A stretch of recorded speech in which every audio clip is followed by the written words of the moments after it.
आजपासून तुम्ही काम माझं वाढवले.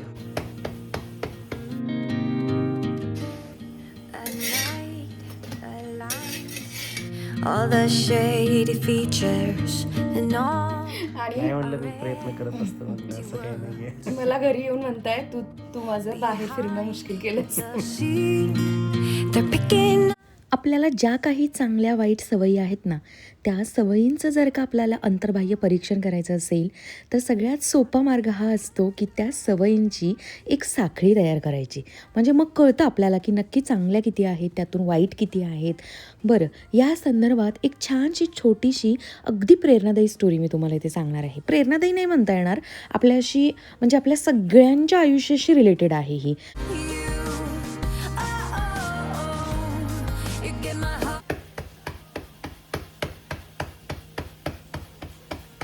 फ्रेंच तत्त्वज्ञ डेनिस डिड्रो यानं त्याचं सगळं आयुष्य अगदी गरिबीत काढलं.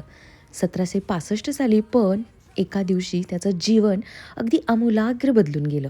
डिड्रोच्या मुलीचं लग्न ठरलं होतं, पण ना त्या लग्नासाठी त्याच्याकडे अजिबात पैसे नव्हते. तो पैशाने खूप गरीब होता, पण त्याच्याकडे जे काही ज्ञान होतं ना, त्या ज्ञानाने तो खूप श्रीमंत होता.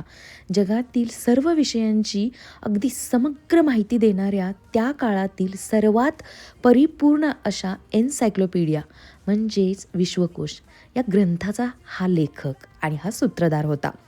बरं, डिड्रोच्या या आर्थिक समस्येची ही जी काही बातमी आहे ना, तेव्हा रशियाची सम्राज्ञी कॅथरीन द ग्रेट हिच्या कानावर गेली. मग काय, तेव्हा तिला फार दुःख झालं आणि मग सहानुभूतीमधून तिनं ठरवलं. तिला खूप त्याच्याबद्दल सहानुभूती वाटली आणि मग ती बोलली त्याला की ती स्वतः एक फार मोठी पुस्तकप्रेमी आहे. म्हणजे होती. डिड्रोच्या एन्सायक्लोपीडियाची वाचकही होती, चाहतीही होती. मग तिने डिड्रोच्या खाजगी पुस्तकांचा साठा 1000 पौंडांना विकत घेण्याचा प्रस्ताव मांडला आणि त्यावेळची 1000 पौंड म्हणजे खूप मोठी अमाऊंट होती. त्या अमाऊंटमधून म्हणजे तो प्रस्ताव तर अर्थातच डिड्रोने स्वीकारला आणि मग त्याने त्यातून त्याच्या मुलीच्या लग्नाचा खर्च केला. बरं, खर्च केलाच, पण उरलेल्या पैशातून त्यानं काय केलं तर त्याने भरपूर पैशातून स्वतःसाठी किंचित नारंगी रंगाची झाक असलेल्या लाल रंगाचा एक पायघोळ झगा विकत घेतला. बरं, आता फक्त झगा विकत घेतला म्हणून काय झालं, तो झगा त्याच्या घरामध्ये ज्या ज्या काही वस्तू होत्या ना, त्याच्यापेक्षा खूप असा निराळा होता, वेगळा होता. त्याच्या घरामध्ये असणाऱ्या इतर वस्तू, इतर गोष्टी आणि तो नवीन झगमगता झगा यामध्ये काहीच साम्य नव्हतं, संगती नव्हती, एकसूत्रता नव्हती आणि त्याचमुळं त्या ऐटबाज झग्याच्या सौंदर्यालाच बाधा आली ना. मग ह्या भावनेतून डिड्रोच्या मनात त्या झग्याला साजेशा अशा गोष्टी विकत आणायची इच्छा व्हायला लागली. म्हणजेच काय, थोडक्यात की एक चांगली गोष्ट घरात आली होती त्याच्या आणि त्याचमुळं त्याच्या इतर मालकीच्या वस्तूंचा दर्जा वाढवण्याचा विचार त्याच्या मनात येऊ लागला आणि तो विचार तीव्र इच्छेत बदलला. Good morning. Very good morning. आजपासून तुम्ही काम माझं वाढवले का सोपं केलंय? कशासाठी पण आणि किती दिवस टिकणार आहे? आता हे मी रेकॉर्ड का करते माहिती आहे का? म्हणजे मला तुम्हाला ही क्लिप दाखवता येईल सतत की बघा तुम्ही काय बोलला होतात. हे बघ, तू दिलं तर मी खाणार. असं तुम्ही लास्ट टाइम पण बोलला होतात. बघा, त्यासाठी रेकॉर्ड केलंय. हां, आता कंप्लीट भाकरीच खाणार तुम्ही, नुसती, अजिबात चपाती नाही खाणार. बरं, दादा आजपासून ग्लुटेन फ्री होणार आहेत, पण कधी कधी पाव ब्रेड खावा लागेल. आता मला मिसळ करायचं मूड होतोय तर खावं लागेल, पाव खावा लागेल.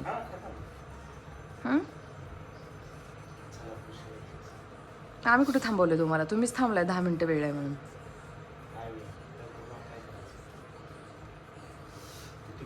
कालचं टेम्परेचर 40 डिग्री, आज 41 असणार आहे. 41चं फोरकास्ट आहे. बापरे, तुम्ही पण उन्हात फिरू नका. खूप ऑइली कंडिशन. चलो. डिड्रोने काय केलं की त्याच्या घरातील एक एक वस्तू बदलायला सुरुवात केली आणि सुरुवात ही त्याच्या झोपताना पांघरायचा त्याचा जो काही जुना रग होता ना, त्याच्यापासून केली. तो टाकून दिला आणि त्याने दमास्कचा जगप्रसिद्ध रग आणला. काही सुंदर पण महागडी अशी शिल्प खरेदी केली. ती करून भिंतीतील शेकोटीच्या वरच्या दगडी धक्क्यावर एक मोठा बिलोरी आरसा बसवून घेतला आणि त्यानं घर सजवलं या सगळ्या वस्तूंनी. जेवणाचं टेबलही त्यानं बदलून टाकलं. जुनी वेताची खुर्ची काढून छान लेदरची आरामदायी खुर्ची आणली. खेळातले डॉमिनोज जसे एकमेकांना धडकून पाठोपाठ पडतात ना, तशा एका मागोमाग नवनव्या शोभिवंत वस्तू घरात येऊन पडू लागल्या. एका खरेदीतून दुसरी, दुसरीतून तिसरी. बरं, जे डिड्रोने केले ते काही असामान्य जगावेगळे असं होतं का? तर अजिबात नाही. खरं तर त्याने जो एकातून दुसऱ्या खरेदीचा सपाटा लावला होता तशा वृत्तीला डिड्रो इफेक्ट हेच नाव पडलं त्यानंतर. म्हणजे थोडक्यात काय, मला सुद्धा डिड्रो इफेक्ट झाला आहे असं म्हणू शकतो, कारण मीही तसंच करत असते. एकामागून एक माझी खरेदी सुरूच असते आणि आपल्या बऱ्यापैकी सगळ्यांची अशीच अवस्था असते. एखादी नवी गोष्ट मिळवण्याच्या कृतीतून अधिकाधिक वस्तू गोष्टी यांची गरज वाटून त्या खरेदी करून त्यांचा वापर करण्याचा आणि मग त्यातून पुन्हा एक खरेदी, त्यातून दुसरी खरेदी. आपलं बघा ना, संसार म्हणजे काय आहे, हे चक्र, ही साखळी सुरूच आहे ना, प्रत्येकाच्या बाबतीत आहे, माझ्याच असं नाही हां. तर हे खरेदीचं चक्र अगदी बघा, एक छानसा आपण ड्रेस विकत घेतो आणि मग त्याला मॅचिंग इयरिंग्स घेतो, बाकी ज्वेलरी घेतो, पाहिजे तर सँडल शूज असेही खरेदी करतो आपण. एका नव्या सोफ्याची खरेदी होते आणि मग हॉलमधलं बाकीचं आधीचं जे काही फर्निचर असतं ना, त्याची रचना आपल्या डोळ्यात खुपू लागते आणि मग असं वाटतं की नाही, आता हेही बदलून टाकायला हवं. मुलासाठी एखादं खेळणं आणलं जातं आणि मग त्याच्या जोडीचेच अनेक खेळणी घरात येतात आणि ही अशी खरेदीची साखळी सुरूच राहते. lines, all the shady features and all. आपल्या रोजच्या अनेक सवयींमध्ये, वागणुकींमध्ये सुद्धा असेच कामांचे चक्र वा साखळी पाहायला मिळते आपल्याला. बघा, एक काम करून आपण म्हणजे ते संपवलं ना की त्यातूनच आपल्याला पुढचं काम काय करायचं आहे ते लगेच सुचत जातं आणि आपण मग पुढचं ठरवत जातो. फॉर एक्झाम्पल, आपण बाथरूममध्ये जातो, तोंड धुतो, तोंड पुसायला रुमाल घेतो, तो टॉवेल घेतो, किंवा हात धुतो, हात पुसायला टॉवेल घेतो. त्यावरून आपल्याला लगेच लक्षात येतं की हा वापरलेला टॉवेल आता धुवायला टाकायचा आहे. मग त्याचबरोबर कपडे धुवायचा साबण संपल्याचं आपल्याला लक्षात येतं. मग लगेच तो आपण जी काही शॉपिंगची लिस्ट आहे त्यामध्ये आपण ते नोट करून ठेवतो. म्हणजे बघा ना, की एका कृतीतून दुसऱ्या कृतीचा आपल्याला संकेत मिळत असतो आणि मग पुढच्या कृतीला चालनाही मिळत असते. This whole groove, you. मी ना डान्स वगैरे केलाय, स्वतःचं तोंड पण नाही धुतलं, अशीच बसली आहे, घरातली बाकीची कामं आवरत. आहोंना म्हटलं पाव घेऊन या, तर आहो इतके खुश होऊन आलेत. ऐका, आहोंकडूनच ऐका. खुश म्हणजे बरं वाटतं, लोक आपल्यावरती काय विश्वास काय ठेवतात. मला ज्या भाषेत सांगत होता त्या भाषेत सांगा. आता कोण भेटलं होतं? फॅन भेटलेत आपले, धनश्री थाटे मॅडम. हा, धनश्री. धनश्री काय म्हणत होती? ग्रीन्स इकडे राहतात. ओके, हां, आणि म्हणत होत्या खूप छान वाटतं. अजून म्हणलं एवढंच खूप सपोर्ट करता तुम्ही ताईंना. आणि नाही म्हणलं, मी प्रयत्न करत असतो, म्हणलं असं काही नाहीये. मला घरी येऊन म्हणताय तू माझं बाहेर फिरणं मुश्किल केलंस. खुशीने म्हणतात बरं का, आनंदाने म्हणतात, असं काही नाही. फॅन्स भेटले आपले, सबस्क्रायबर. बरं, ठीक आहे, चला. मिसळ बनवणार आहे म्हणूनच पाव आणायला सांगितले होते. चल. Tonight I wanna hide away. आज सकाळी तर सगळ्यांनी भाकरी खाल्ली, पण रात्री मला आणि प्रितिशला बिलकुल भाकरी खायची इच्छा नव्हती आणि म्हणूनच मी सकाळी आहोंना म्हटलं होतं की तुम्हाला पाव खावाच लागेल, कारण तुम्हाला माहिती आहे ना, मी किती सारी मूग आणि मटकी मोड आणून ठेवलेली आहे, तर तिलाही संपवणं गरजेचं आहे. इतका म्हणजे कडधान्य महागच आहेत ना, आणायची आणि ते वाया थोडी ना घालवायचे आहेत आणि असे आता किती दिवस ते टिकवायचे. तर म्हटलं चला आता वेगवेगळे काहीतरी पदार्थ करूया. सकाळी मी मोड आलेल्या मुगाची उसळ केली होती, म्हणजे भाजी केली होती, आणि आत्ता मी मोड आलेल्या मटकीची मिसळ बनवते. This whole groove, you. Give किती जरी ज्वारीची भाकरी आरोग्यासाठी हेल्दी असली ना, तरीसुद्धा मी आणि प्रितिश सकाळी आणि रात्री दोन्ही वेळच्या जेवणामध्ये भाकरी नाही खाऊ शकत. बरं, आता आज जस्ट पहिला दिवस आहे, सुरुवात आहे. सकाळी आम्ही सगळ्यांनीच भाकरी खाल्ली, मी चपाती नाहीच केली. मला करावी लागेल, कारण प्रितिश नाही असं ऐकणार, रोज रोज तो नाही खाणार भाकरी. आणि ही रात्रीची आजच्या दिवशी मिसळ आहे, पण उद्या पुन्हा रात्री काय? तर आता रोजची सवय होती की सकाळी पोळी भाजी बनवायची आणि रात्री भाकरी भाजी बनवायची. मला सांगा, 2-2 वेळा भाकरी करायचा कंटाळाही आणि खायचाही कंटाळा, यांचं काय हो? आहोंना काय एक पालेभाजी एखादी आणि एक भाकरी दे, बस एवढंच त्यांचं म्हणणं असतं. किती बोरिंग होऊन जाईल हो लाईफ अशाने. आणि हे जे काही मी पदार्थ असे बनवते ना, तुम्ही पाहिलं असेल व्लॉगमध्ये, जास्त नसतात आमच्याकडे असे पदार्थ, कारण नाहीच आवडत यांना. प्रीतीचं वेगळंच असतं आणि आहोंचं वेगळंच असतं, त्यात माझं मधल्यामध्ये वेगळंच काहीतरी. तर ठीक आहे, चला आता कसं बसं काहीतरी मॅनेज करायचा मी प्रयत्न करेन, पण भाकरीचं प्रमाण वाढणार आहे थोडक्यात. आता ज्वारी जास्त लागेल आणि गहू कमी.